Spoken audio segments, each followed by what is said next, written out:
Buru osasunaz edo emozioen kudeaketaz edo laguntza eskatzeaz nerabekin hitz egiten dugunean entzuten badegu, beraiek horrelako gauzak esaten dizkigute, ez? Zaila izaten dela askotan gurasoekin hitz egitea, zen azkenean erantzunak izaten dira hori ez da arazo bat, hori ez da garrantzitsua, lotsa sentitzen dutela askotan laguntza eskatzerako orduan, ez dakitela norengana joan, zaila egiten zaiela beren barruko emozioetaz hitz egiteaz. Nerabezaroa momentu zaila da alde batetik, azkenean liskarrak egoten dira, komunikazioa zailagoa bihurtzen da, bai beraientzat eta bai helduentzat, baina egia da ere momentu berezia eta aproposa dela beraiei arazoak beste modu batean kudeatzen erakusteko, emozioak ere, laguntza eskatzea normaltasun batez bizitzeko ere, eta hori gure lana dela, ez? Heldu bezala. Horretarako zer egin dezakegu? Lehenengo gauza, konfiantza eman behar diegu, beraien izateko modua eta egiteko modua errespetatu behar dugu, beraiengan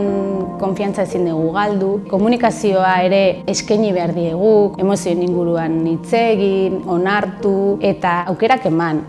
Beraiekin komunikazioa lantzen dugunean, limiteak jartzea oso garrantzitsua da, baina limiteak ondo jarri behar dira, bai. Eta inoiz ez ahaztu azkenean beraien eredu garela. Oso garrantzitsua da baita ere beraiek ulertzea eta beraiek entzutea. Batzutan batek bere arazoak eta bere emozioak kudeatzen dituela, baina beste batzutan kanpokoen laguntza behar duela. Eta hori ere normaltasunez bizitzen erakutsi behar diogu.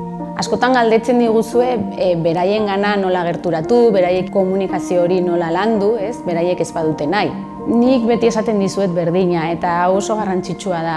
Beraiengana gerturatzeko zure emozioak atera behar dituzu eta zure ardura atera behar duzu, bai? Beraiengana joaten baldin bazara eta esaten baldin baduzu, mira, ni zuregatik arduratuta nago, ni ere egun txarrak ditut, ni ere momentu batean triste nago edo haserre nago eta honekin ez dakit zer egin, orduan hoberena da askotan kontatzea edo laguntza eskatzea. Beraiek normaltasunez bizi badute emozioak batzutan ezin dituzula ondo kodeatu eta arazoak izango dituztela bizitzan, segurazki asko errazago izango da beraientzat zuekin hitz egitea. Eta batzutan gertatuko zaizue, naiz eta teoria oso ondo jakin, ez dakizuela nola eta ezin dezuela.